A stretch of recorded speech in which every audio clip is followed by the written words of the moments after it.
ওম শান্তি। আজি ৭-১০-২০২৪ বৰ্ষৰ প্ৰাতঃ মুৰলী। ওম শান্তি। বাপ দাদা মধুবন। আজি বাবাই কৈছে, মৰমৰ সন্তানসকল, পিতা তোমালোক সন্তানসকলক কুম্ভী পাক অৰ্থাৎ ৰৌ ৰৌ নৰকৰ পৰা উদ্ধাৰ কৰিবলৈ আহিছে। তোমালোক সন্তানসকলে পিতাক নিমন্ত্ৰণো সেইকাৰণেই জনাইছা। প্ৰশ্ন: তোমালোক সন্তানসকল বৰ ডাঙৰ কাৰিকৰ অৰ্থাৎ খনিকৰ কেনেকৈ? তোমালোকৰ কাৰিকৰী কি? উত্তৰ: আমি সন্তানসকলে এনেকুৱা কাৰিকৰী কৰোঁ যে গোটেই সৃষ্টিখনেই নতুন হৈ যায়। তাৰ কাৰণে আমি কোনো ইটা বা টাকুৰি আদি নাদাঙো, কিন্তু স্মৃতিৰ যাত্ৰাৰে নতুন সৃষ্টি গঢ়ি তোলোঁ।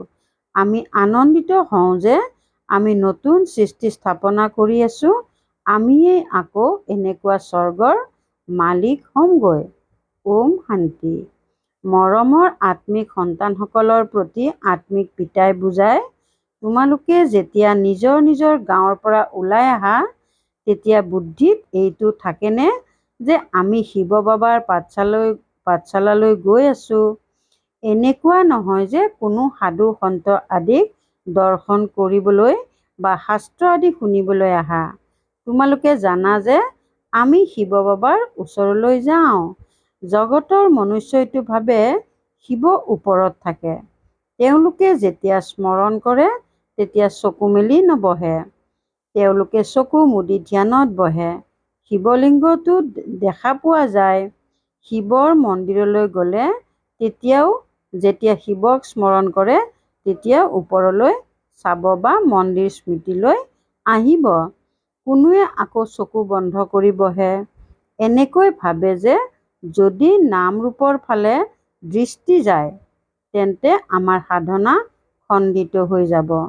এতিয়া তোমালোক সন্তানসকলে জানা যে আমি শিৱ বাবাক স্মৰণ কৰিছিলোঁ। কোনোৱে শ্ৰীকৃষ্ণক স্মৰণ কৰে, কোনোৱে ৰামক স্মৰণ কৰে আৰু কোনোৱে নিজৰ গুৰুক স্মৰণ কৰে। গুৰুৰো সৰু লকেট সজাই পিন্ধে। গীতাৰো এনেকুৱা সৰু লকেট সজাই পিন্ধে। ভক্তি মাৰ্গত সকলো এনেকুৱাই।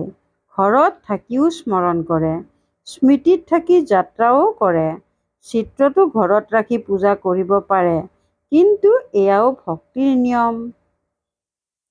জন্ম জন্মান্তৰ যাত্ৰালৈ যায়। চাৰিধামৰ যাত্ৰা কৰে। চাৰিধাম বুলি কিয় কোৱা হয়? পূব, পশ্চিম, উত্তৰ, দক্ষিণ চাৰিও দিশে পৰিক্ৰমা লগায়। ভক্তি মাৰ্গ যেতিয়া আৰম্ভ হয় তেতিয়া প্ৰথমে এজনকেই ভক্তি কৰে, তাক অব্যভিচাৰী ভক্তি বুলি কোৱা হয়। সতোপ্ৰধান আছিল, এতিয়াতো এই সময়ত হৈছে তমোপ্ৰধান। ভক্তিও ব্যভিচাৰী অনেকক স্মৰণ কৰি থাকে। তমোপ্ৰধান ৫ তত্ত্বৰেই গঠিত শৰীৰ, তাকো পূজা কৰে। তেন্তে তমোপ্ৰধান ভূতৰ পূজা কৰে। কিন্তু এই কথাবোৰ কোনোবাই বুজি পায় জানো? যদিও ইয়াতেই বহি আছে, কিন্তু বুদ্ধিযোগ ক'ত ক'ত গৈ থাকে। ইয়াততো তোমালোক সন্তানসকলে চকু মুদি শিৱ বাবাক স্মৰণ কৰিব নালাগে। এইটো জানা যে পিতা হৈছে বহুত দূৰণিৰ দেশৰ নিবাসী। তেওঁ আহি সন্তানসকলক শ্ৰীমত দিয়ে। শ্ৰীমতত চলিলেহে শ্ৰেষ্ঠ দেৱতা হবাগৈ। দেৱতাসকলৰ ৰাজধানী স্থাপনা হৈ আছে। তোমালোক ইয়াত বহি নিজৰ দেৱী দেৱতাসকলৰ ৰাজ্য স্থাপনা কৰি আছা। আগতে জানো তোমালোকে জানিছিলা যে সেয়া কেনেকৈ স্থাপনা হয়? এতিয়া জানা, বাবা আমাৰ পিতাও হয়, শিক্ষকো হৈ পঢ়ায় আৰু লগতো লৈ যাব সদ্গতি কৰিবলৈ। গুৰু লোকসকলে কাৰো সদ্গতি নকৰে। ইয়াত তোমালোকক বুজোৱা হয়, এয়া এজনেই পিতা, শিক্ষক, সদ্গুৰু। পিতাৰ পৰা উত্তৰাধিকাৰ পোৱা যায়। সদ্গুৰুৱে পুৰণি সৃষ্টিৰ পৰা নতুন সৃষ্টিলৈ লৈ যাব। এই সকলো কথা বৃদ্ধ মাতাসকলেতো বুজিব নোৱাৰিব। তেওঁলোকৰ কাৰণে মুখ্য কথা হ'ল নিজক আত্মা বুলি বুজি শিৱ বাবাক স্মৰণ কৰিব লাগে। আমি শিৱ বাবাৰ সন্তান, আমাক বাবাই স্বৰ্গৰ উত্তৰাধিকাৰ দিব। বৃদ্ধ মাতাসকলক এনেকৈ সহজ ভাষাত বুজাব লাগে। সকলো সন্তানৰেই পিতাৰ পৰা উত্তৰাধিকাৰ লোৱাৰ অধিকাৰ আছে। মৃত্যু সন্মুখত থিয় হৈ আছে। পুৰণি সৃষ্টিখনেই নিশ্চয় নতুন হ'বগৈ। নতুন আকৌ পুৰণা হয়। ঘৰ এটা সজাবলৈ কিমান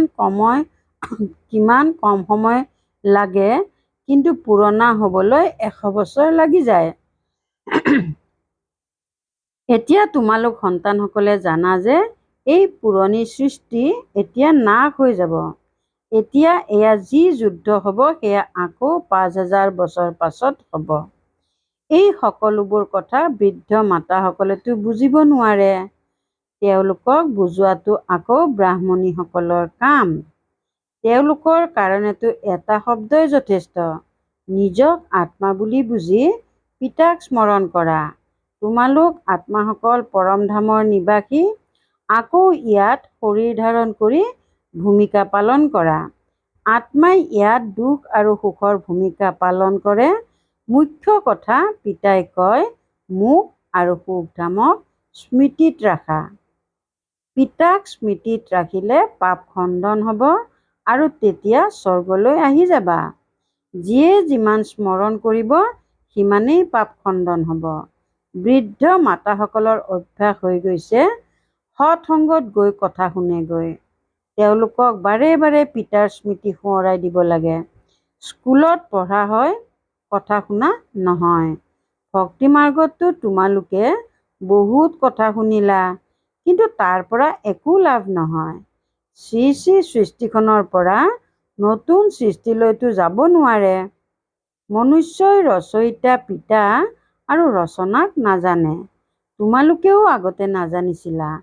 এতিয়া তোমালোকে ভক্তি মাৰ্গক ভালকৈ জানি গলা। ঘৰতো বহুতৰ ওচৰত মূৰ্তি থাকে। বস্তু সেইটোৱেই। কোনো পতিয়েও স্ত্ৰীক কয়, তুমি ঘৰতেই মূৰ্তি ৰাখি পূজা কৰা। বাহিৰত ঠেলা হেঁচা খাবলৈ কিয় যোৱা? কিন্তু তেওঁলোকৰ ভাৱনা থাকে। এতিয়া তোমালোকে বুজি পালা যে তীৰ্থযাত্ৰা কৰা মানে ভক্তি মাৰ্গৰ ঠেলা হেঁচা খোৱা। অনেকবাৰ তোমালোকে 84 চক্ৰ অতিক্ৰম কৰিছা। সত্যযুগ ত্ৰেতাত কোনো যাত্ৰা নহয়। তাত কোনো মন্দিৰ আদি নাথাকে। এই যাত্ৰা আদি সকলো ভক্তি মাৰ্গতেই হয়। জ্ঞান মাৰ্গত এয়া একোৱেই নহয়। তাক ভক্তি বুলিয়েই কোৱা হয়। জ্ঞান দিওঁতাতো এজনৰ বাদে আৰু কোনো নাই। জ্ঞানৰ দ্বাৰাহে সদ্গতি হয়। সদ্গতি দাতা হৈছে এজনেই পিতা। শিৱ বাবাক কোনেও শ্ৰী শ্ৰী বুলি নকয়। তেওঁক উপাধিৰ দৰকাৰ নাই। এয়াতো মহিমা কৰে। তেওঁক কোৱাই হয় শিৱ বাবা। তোমালোকে আহ্বান জনাই থাকা, শিৱ বাবা, আমি পতিত হৈ গলো, আমাক আহি পাৱন কৰি তোলক। ভক্তি মাৰ্গৰ পিটনিত ডিঙিলৈকে আবদ্ধ হৈ আছে। আবদ্ধ হোৱাৰ পাছত আকৌ চিঞৰে। বিষয় বাসনাৰ পিটনিত একেবাৰে আবদ্ধ হৈ যায়। চিৰি অৱনমিত হৈ হৈ আবদ্ধ হৈ যায়। কোনেও গম নাপায়। সেয়েহে কয়, বাবা মোক উদ্ধাৰ কৰক। বাবাও ড্ৰামা অনুসৰি আহিবলগীয়াই হয়। পিতাই কয়, এই সকলোকে পিটনিৰ পৰা উদ্ধাৰ কৰিবলৈ ময়ো বান্ধ খাই আছো। ইয়াক কুম্ভী পাক নৰক বুলি কোৱা হয়। ৰৌ ৰৌ নৰক বুলিও কোৱা হয়। এয়া পিতাই বহি বুজায়। তেওঁলোকে জানো এয়া গম পায়? চোৱা, তোমালোকে পিতাক কেনেকুৱা নিমন্ত্ৰণ দিয়া। নিমন্ত্ৰণটো কোনো বিয়া সভা আদিৰ ক্ষেত্ৰত দিয়া হয়। তোমালোকে কোৱা, হে পতিত পাৱন বাবা, এই পতিত সৃষ্টি ৰাৱণৰ পুৰণি সৃষ্টিলৈ আহক। আমি তেতুলৈকে ইয়াত আবদ্ধ হৈ আছো।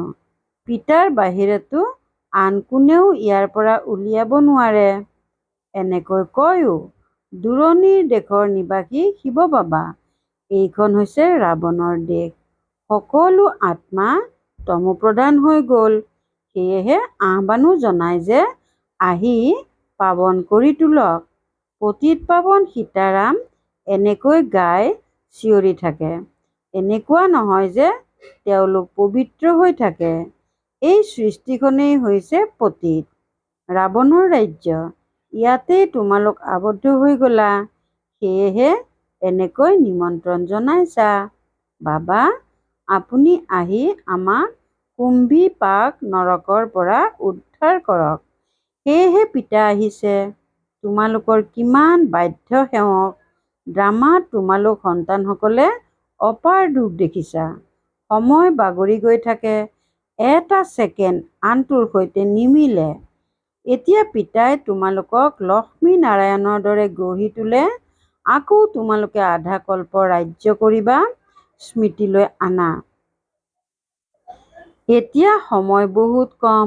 যেতিয়া মৃত্যুৰ তাণ্ডৱ আৰম্ভ হ'ব, তেতিয়া মনুষ্য মূৰ্ছিত হৈ যাব। অলপ সময়তে কি যে হৈ যাব, কোনোবা শব্দ শুনিয়েই হাৰ্ট ফেইল হৈ যাব।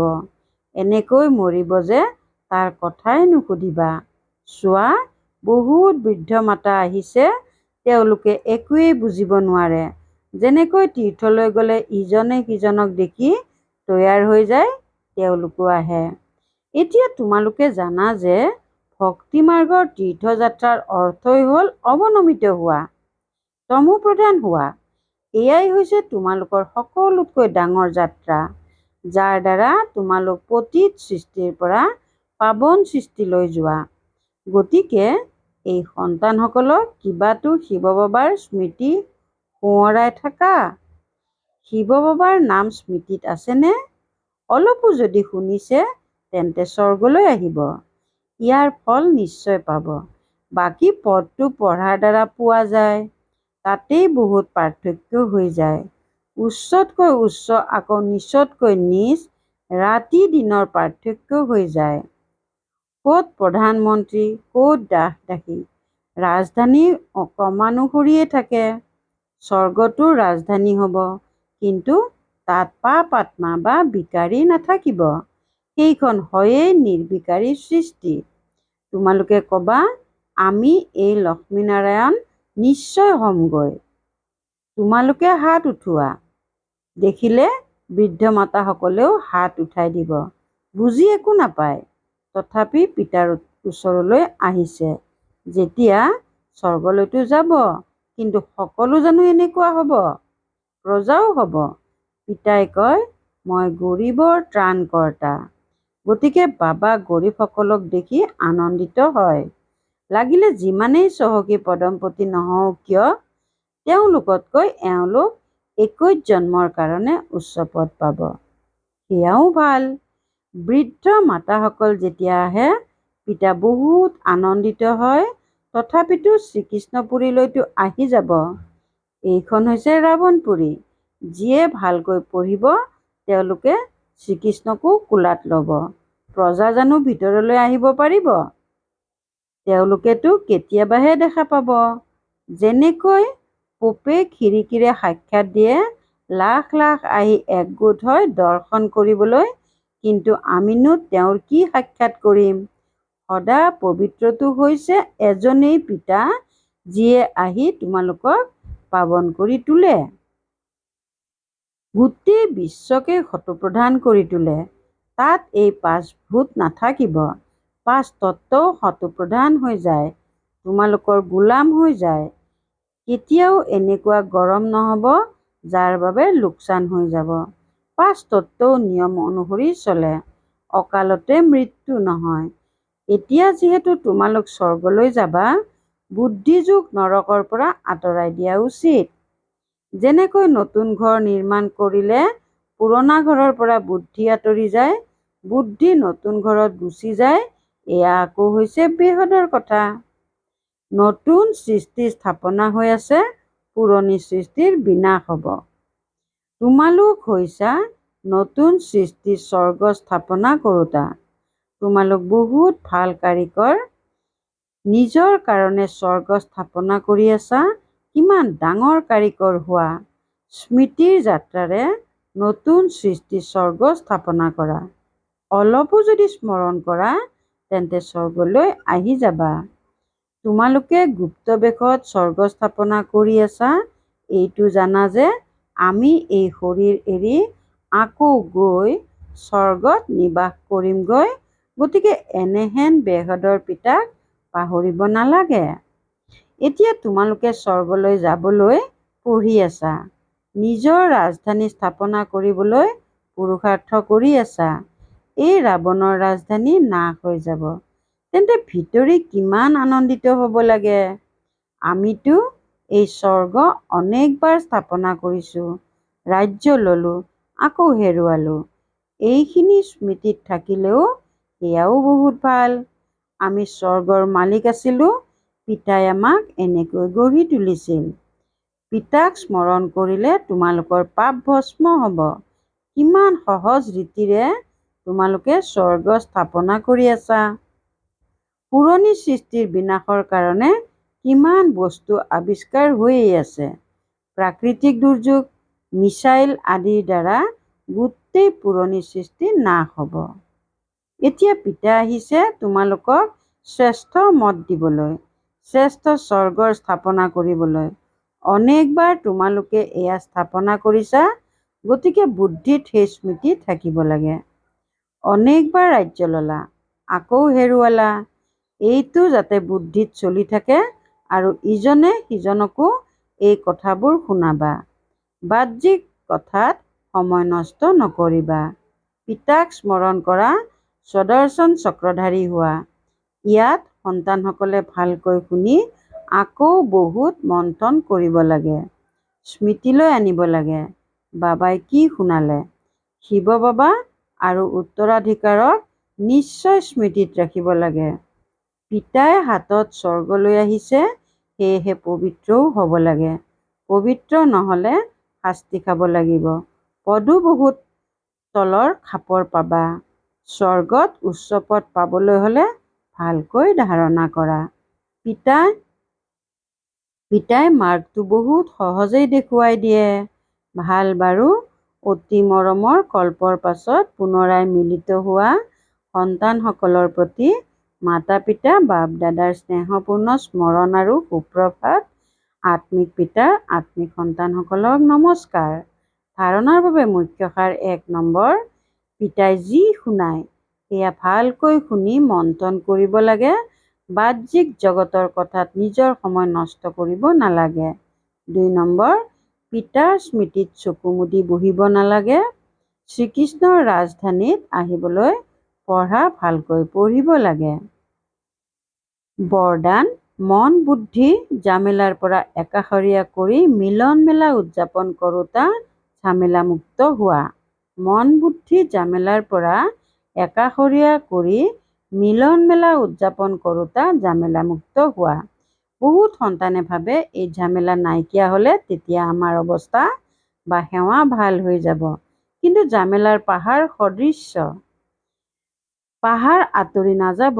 কিন্তু য'ত ঝামেলা থাকে ত'ত মন বুদ্ধি একাষৰীয়া কৰি লোৱা অথবা উড়ন্ত কলাৰে ঝামেলাৰূপী পাহাৰৰ ওপৰলৈ গুচি যোৱা, তেতিয়া পাহাৰো তোমালোকৰ সহজ অনুভৱ হ'ব। ঝামেলাৰ জগতত ঝামেলাটো আহিবই। তোমালোক মুক্ত হৈ থাকিলে মিলন মেলা উদযাপন কৰিব পাৰিবা। শ্লোগান: এই বেহদৰ নাটকত মুখ্য ভূমিকা পালন কৰোঁতাজনেই মুখ্য ভাৱৰীয়া। এই বেহদৰ নাটকত মুখ্য ভূমিকা পালন কৰোঁতাজনেই মুখ্য ভাৱৰীয়া। ওম শান্তি। পুৰণা সংস্কাৰ পৰিৱৰ্তন কৰি সংস্কাৰ মিলনৰ ৰাস কৰিবলৈ আজিৰ অব্যক্ত সংকেত: যিমানেই পৰস্পৰ সংস্কাৰসমূহক সমানতাত আনিবা, সিমানেই সমীপত আহিবা। যেনেকৈ সাকাৰ ৰূপৰ সংস্কাৰ উপৰাম আৰু সাক্ষীদৃষ্টা আছিল, এয়াই সাকাৰৰ সম্পূৰ্ণ স্থিতিৰ শ্ৰেষ্ঠ লক্ষণ আছিল। এই সংস্কাৰসমূহক সমানতাত আনিব লাগে। ইয়াৰ দ্বাৰাই সকলোৰে অন্তৰত বিজয়ী হ'বা আৰু যিয়েই সংগমত সকলোৰে অন্তৰত বিজয়ী হয়, তেওঁৱেই ভৱিষ্যতে বিশ্ব মহাৰজা হয়। ওম শান্তি।